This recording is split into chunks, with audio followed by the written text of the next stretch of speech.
restoring Illinois to greatness. This is Illinois Rising, presented by the Illinois Policy Institute and hosted by AM 560's Dan Proft.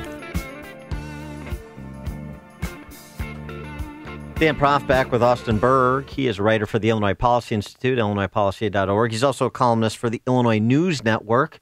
And Austin, you had an interesting piece this week for the Illinois News Network where you addressed some of the comments that House Speaker Mike Madigan made during the Democrat National Convention when the Illinois delegation was out there, and they have their breakfast meetings, and they talk to the local press that's also out there. And Madigan positioned himself as champion of middle-income families in Illinois and suggested that Governor Rauner and Republicans a bit cold-hearted, and they're pursuing policies that would do damage, further damage, I suppose, to middle and lower-income families in the state.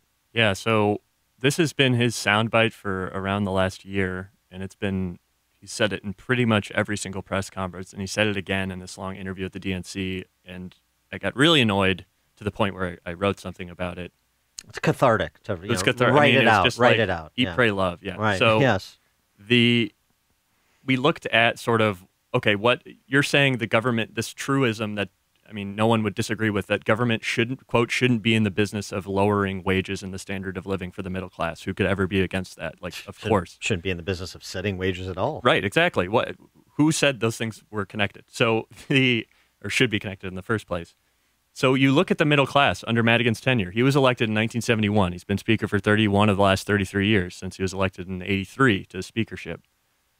You've got, let's just look at the lay of the land currently. Illinois has the second smallest share of middle-class households in the Midwest. Spending for middle-class families is mostly done on housing. We have the highest property taxes in the nation. We've seen personal income grow the second slowest in the nation and the slowest in the Midwest since the Great Recession, less than 1% income growth. We see 1.8 million people on food stamps. That's 14% of the state's population. That is the second highest share in the Midwest. And you see workers' compensation costs that are killing manufacturing jobs, which is the backbone of the middle class. So which middle class are you fighting for? And specifically, which wages are you fighting for? Whose wages are you fighting for? Whose wages are going up that you're saying the government should be in the business of raising? Well, state and local government employees. That's what you mean by middle class. Well, now, what I'm gathering from that is that maybe Mike Madigan isn't a champion of middle-income families. Is that what you're trying to say? But here's the thing. Here's how he gets you. He said he's the champion, I mean, essentially implying he's the champion of middle-income families and the poor, but he didn't say in Illinois.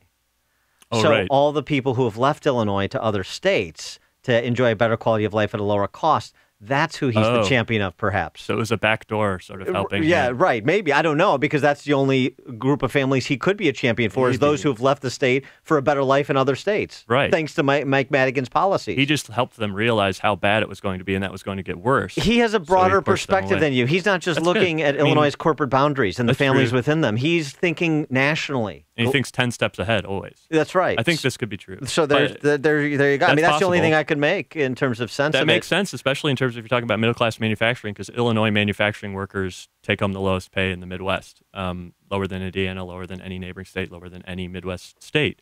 That's obviously the backbone of the middle class, because you can get those jobs without a college degree and go up the ladder and earn a pretty good salary. And specifically on that score, too, this seems to me like an opportunity that Republicans haven't fully consummated, or haven't nearly fully consummated, and that is to appeal to middle-income families in the trades. Middle-income families where the head of the household, the main provider, is not necessarily college educated, but can make a good living because they have skill sets that are marketable, like in the manufacturing sector, and that's not happening in Illinois. No, absolutely not. And you see they take home the lowest pay in the Midwest. We've recovered the lowest share of our manufacturing jobs in the Midwest since the recession. And I just talked to a company, Piazza Motor Fuels, down in Alton, Illinois. This guy's a fourth-generation owner of that company, and he says, straight up, workers' compensation costs are going to cost me 15 union jobs, period. I can't compete. I'm on the border with Missouri. Their rates are a third of mine. So what am I supposed to do?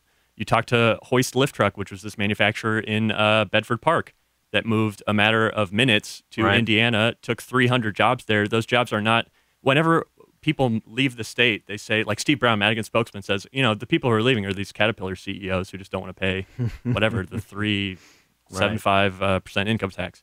No, these jobs, and also those jobs are bad jobs. We didn't want those jobs in the first place. Why would we even want them? They should go. Good riddance. Those jobs were like $55,000 average salary at Hoist, and you can move up the ladder. And it's a great place to work. And you're making something really cool in America, these beautiful big trucks. You can cold call any manufacturer in Illinois, any trucking company in Illinois, and say, I want to talk about public policy issues that face you. And they'll say, oh, workers' comp or oh, property taxes. Those are the two things. So where is Madigan getting this idea that he's fighting for the middle class where he's made no moves on either of those things?